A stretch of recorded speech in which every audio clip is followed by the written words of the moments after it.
Welcome to Electrified. It's your host, Dylan Loomis. A quick channel update. There will be no video from me tomorrow on Friday as we have a wedding this weekend. And then after that, we're actually taking our first proper cross-country road trip in the Model Y. So starting next week, I'll be coming to you from a new location for a bit. And as long as travels go according to plan, I should be back uploading either Tuesday or Wednesday of next week. When it comes to Rivian, I've seen some questions out there if they're going to open up their adventure network to other automakers, and at a recent event in New York, RJ Scaringe let us know. RJ said, "And our network, we're about to open up. So today it's Rivian only. I'm really excited to open it up so that there are two great networks being built in the United States." The other one he was referencing was Tesla's, and he said Tesla's been a great partner to us on this, and he confirmed Rivian engineers work closely with Tesla to ensure compatibility and seamless charging. For now, the Adventure Network is still CCS, but Rivian is saying that it should be open to other automakers later this year. Some local reporting in Korea is saying that Tesla Korea has entered the certification process to sell the Cybertruck in the domestic market. If Tesla Korea receives the sales certification for the Cybertruck, it will be able to establish a domestic sales base. Tesla Korea has not yet officially announced the domestic sales schedule for the Cybertruck. Yesterday, Tesla North America posted the first Cybertruck deliveries have begun in Mexico with a little kickoff event. Back to Korea, the Cybertruck did actually start a tour over there on September 6th. If this happens, it would be the first market outside of North America to open up for public Cybertruck sales. Some other countries have of course been importing the vehicle privately. Another Korean source said the vehicle was sent directly by Tesla for the certification process, highlighting Tesla's direct involvement. I certainly was not expecting a market outside of North America so soon, so we'll keep an eye on this one. I'm sure most of you have seen by now that the invites for Tesla's Robotaxi event on October 10th have begun going out, and it's titled We Robot. The invite has a similar graphic design to the press to hold for summon button that we saw in the potential Tesla app for the Robotaxi network. Elon is doing us no favors when it comes to keeping our expectations in check, saying on X, "This will be one for the history books." I'm hearing that some people are able to bring a +1, but then others are not. Tickets are non-transferable. You have to be over 21 to attend. There will likely be alcohol there. IDs will be checked. Doors open at 5 p.m. and check-in begins at 5:30. Remarks begin at 7 p.m. I don't want to go crazy with speculation with the robot. Is Optimus involved at all? In the back, in this lens-looking design, you do see some ones and zeros, some binary. And Stephen Mark Ryan had some interesting thoughts about these dots potentially representing the number of riders, and then the lines being the length of a trip. For we, will there be multiple vehicles unveiled? I love all of the speculation. Let us know your best guesses, but ultimately I'm just going to wait the remaining roughly 2 weeks. Curious what you guys think about what Jason Calacanis said about Tesla and autonomy. He said there are a dozen folks who will solve autonomy in the next 3 years. Part of the problem with a statement like this is, what do you mean by autonomy? Because generalized autonomy and then geofenced autonomy are very different animals. For me, I still don't see any world where anybody else other than Tesla actually solves for generalized autonomy in the next 3 years. And frankly, you could make the argument that Tesla might not solve it in the next 3 years. I'm not saying I would make that argument, but I do think it's a fair one. Jason said Tesla does not have to partner, but partnering is the quickest way to reach the 10,000 plus cities Uber operates in globally. Which is true, and I've said in the past, I think there's a chance Tesla does actually partner with Uber like we've seen other companies do. However, if Tesla believes there's a more efficient way to vertically integrate and control more of the process in-house, then I think they're going to take it. Not only just to have more control over the experience, but to ultimately keep more of the revenue coming in. Jason said partnering lets Tesla, Waymo, Cruise, BYD focus on car production and software, while Uber focuses on operations and cleaning the cars. I'd also add partnering with Uber would actually expose more people to both Tesla and FSD faster as well. There's obviously pros and cons and trade-offs both ways, but hopefully 2 weeks from now we'll have a lot more information to go on. Keys gave us another update on the latest with the regulatory environment for autonomy in Europe. He said system-initiated maneuvers on highways will become the new standard, meaning Tesla's technology will be further optimized for hands-off driving on the highway. But that means some countries are still pushing to limit that to the highway, meaning the city streets driving for FSD supervised would have limitations. Not all of the documents from the latest meetings are public yet, so we still have to wait for a lot of this to become finalized. But it's looking promising, at least on the highway, for those system-initiated maneuvers, so things like lane changes would not require driver confirmation. There's some new drama at Giga Berlin between Tesla and IG Metall, one of the trade unions. In recent weeks, Tesla has dispatched managers to check up on about 24 employees who have drawn their pay packets while claiming to be too sick to work over the past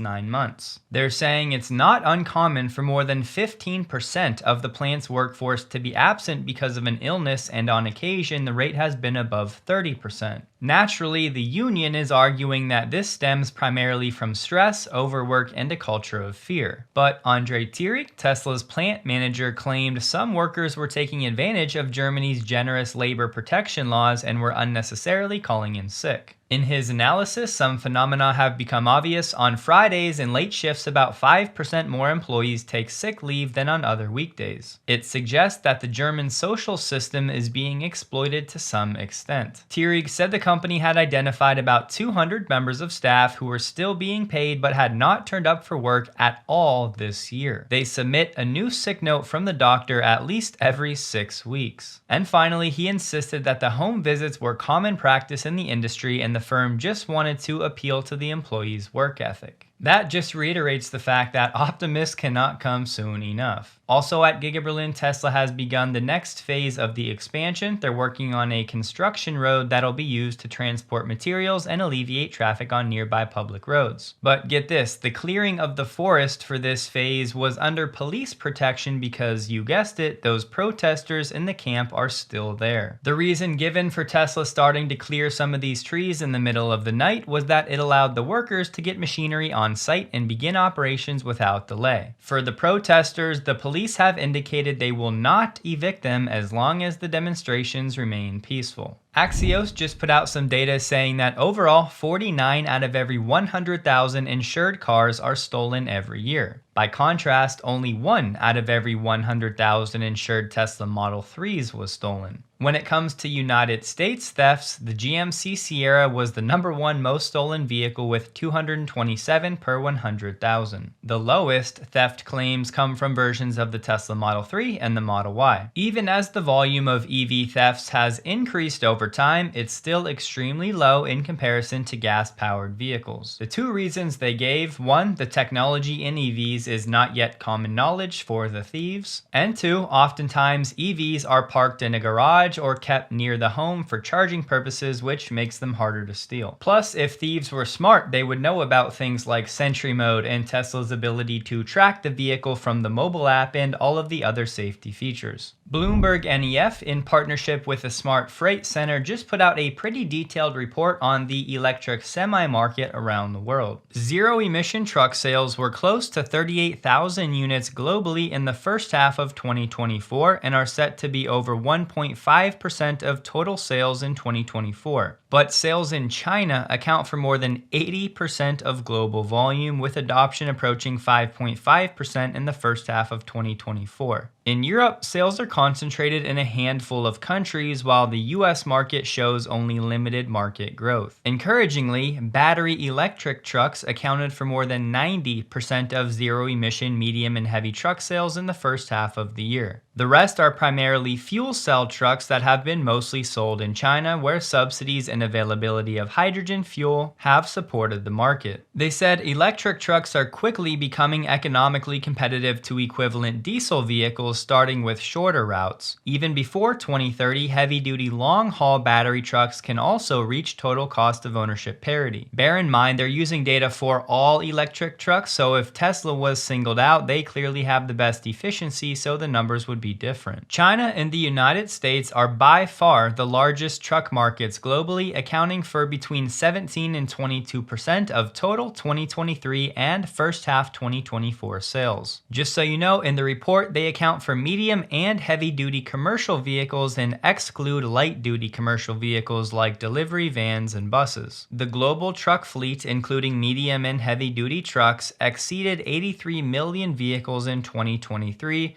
growing just under 3% from the year before. The US is home to most medium and heavy-duty trucks at about 18% of the global fleet. The global market for low and zero-emission trucks has steadily been growing the past 3 years. In the first half of this year, it was more than 16 times larger than in the same period in 2021. The US market for zero-emission trucks is small, with about 1,000 units sold in the first half of 2024. The market lacks supply of suitable models, and a few startup manufacturers have failed yet to scale up production. Translation, it's still a blue ocean out there for the Tesla Semi. And you can see on the chart, in the second quarter of this year, for the first time, global sales of ZEV trucks is over 20,000 units, the majority of which are full battery electric. Here you see the pattern for adoption rates in different countries. No surprise, China leading the way, but a large portion of that is driven by fuel cell vehicles. Overall though, e-trucks were just under 2% of total truck sales in the second quarter. This right here though was probably the most surprising thing I read. Since 2022, the share of LFP battery cells has grown rapidly and now accounts for more than 80% of capacity deployed in the sector globally.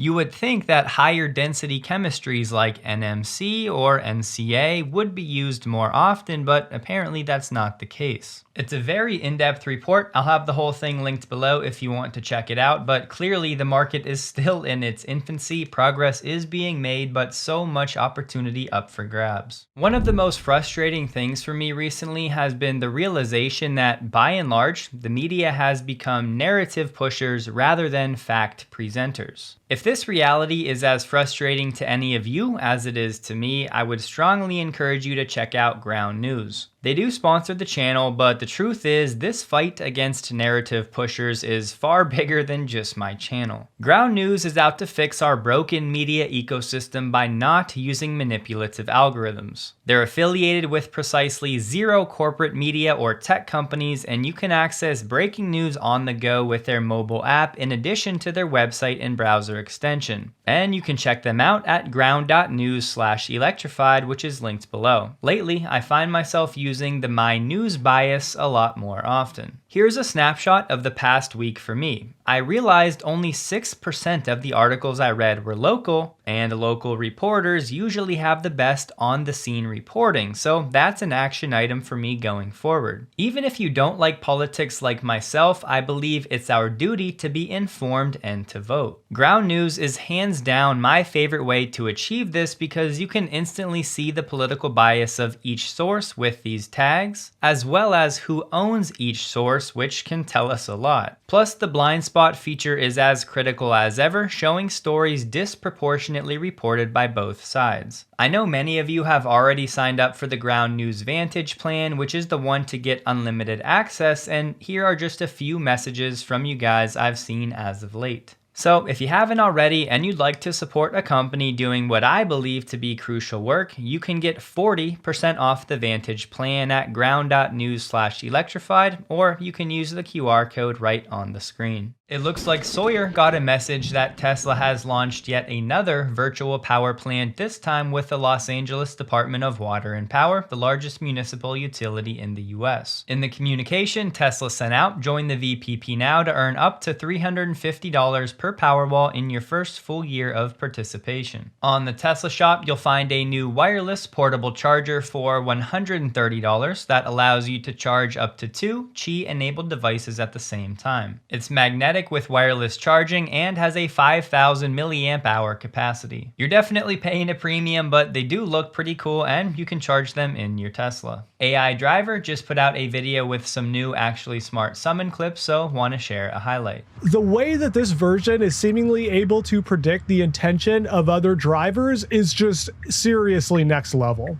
Like, you can see this person backing out of their parking spot here, and it stops and gives them plenty of room to feel comfortable, but watch how early it starts proceeding because it knows they're about to take off and move again. This is definitely starting to feel a lot more like full self-driving, where there's definitely some end-to-end stuff going on here. Per the usual, toward the end of the quarter, some Wall Street analysts are coming out of the woodwork to increase their expectations for Tesla's Q3 deliveries. Dan Levy from Barclays is actually now expecting 470,000 for the quarter. The analyst consensus is hovering right around 460,000. This screen was shared for the Cybertruck light bar software options, and you can see 3 different settings. There are ditch lights, floodlights, and then you can have them both on at once for max output.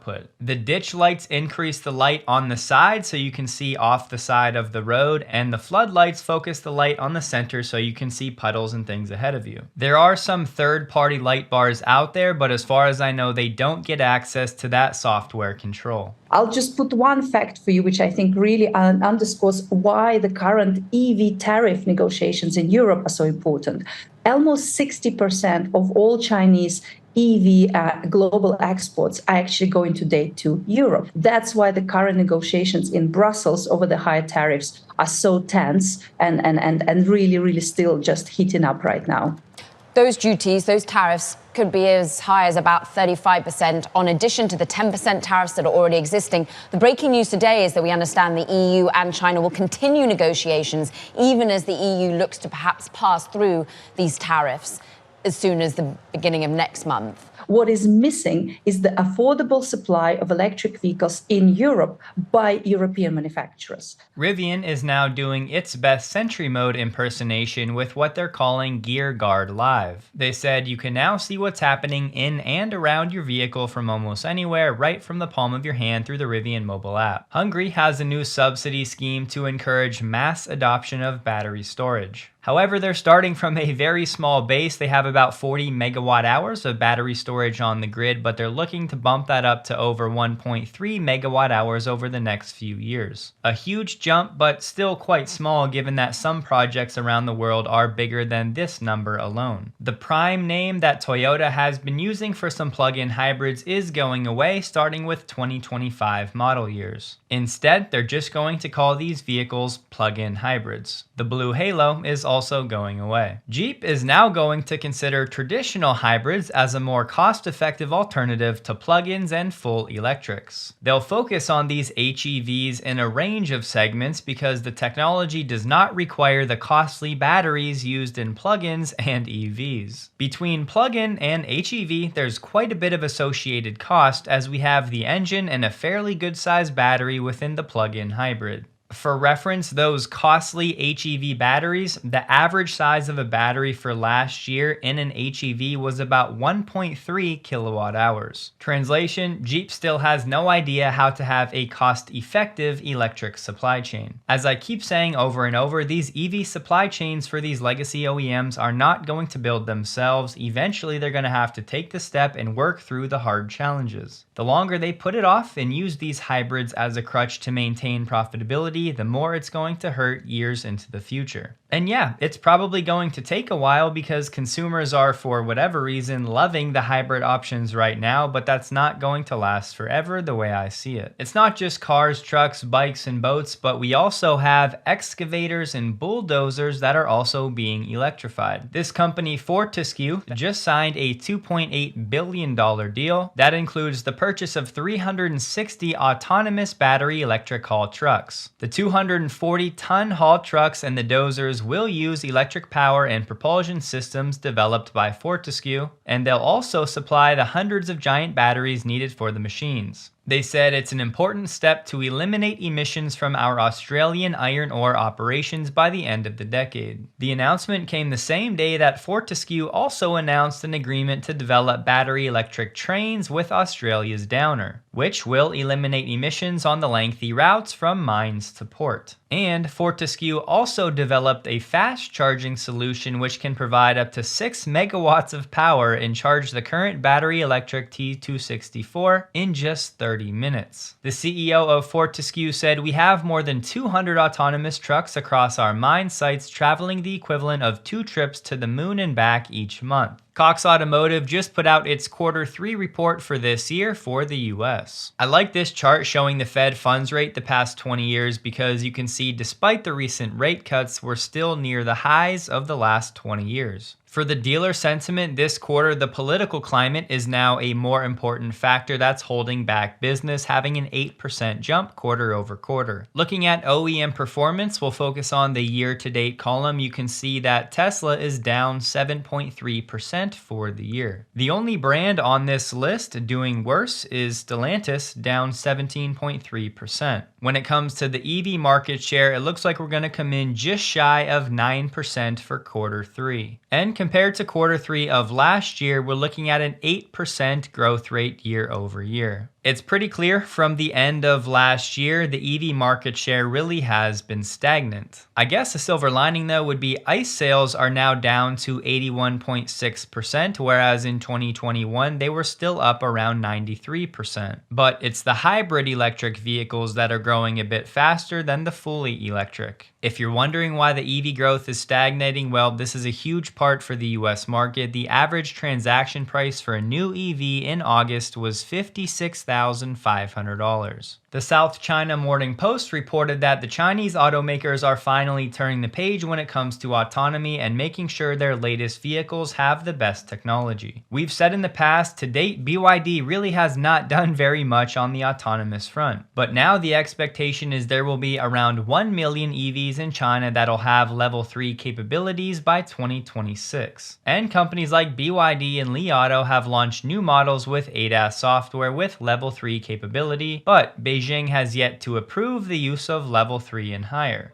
An employee from Li Auto said, "Based on my experience, more Chinese customers are looking at autonomous driving tech before making their car purchase decisions." Yet another reason why Tesla getting FSD approved in China will be such a big deal. The CEO of Stellantis, Carlos Tavares, is now calling all of these tariffs a trap, arguing they'll hurt legacy automakers by shielding them from the reality that Chinese rivals make EVs for about a third less. He said the best way to compete is instead to try to be Chinese ourselves. We know Stellantis recently bought a 21% stake in Leap Motor to produce some of their technology, and Jim Farley recently said, "We believe many of our competitors will turn to Chinese companies to use their platform globally." Tavares said the tariffs are a major trap for the countries that go on the path because they will not allow Western automakers to avoid restructuring to meet the challenge from lower-cost Chinese manufacturers. When you fight against the competition to absorb 30% of cost competitiveness in favor of the Chinese, there are social consequences. But the governments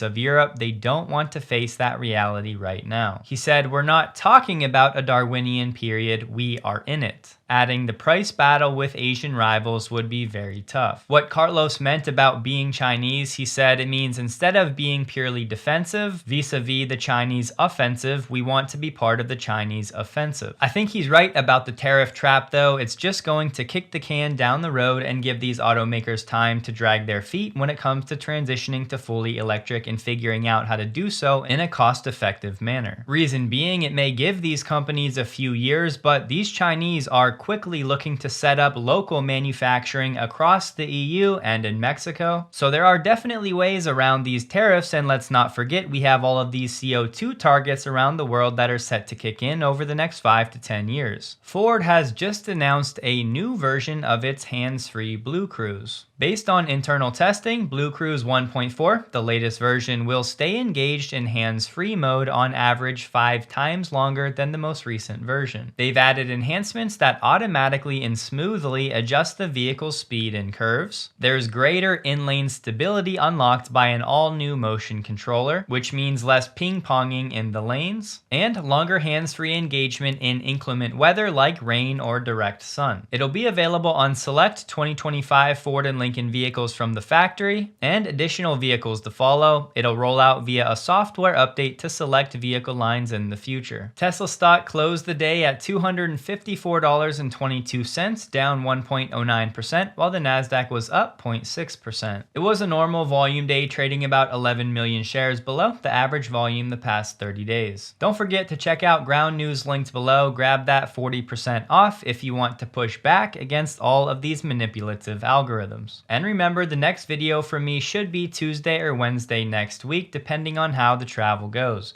Hope you guys have a wonderful and a safe weekend. Please like the video if you did. You can find me on X linked below. And a huge thank you to all of my Patreon supporters.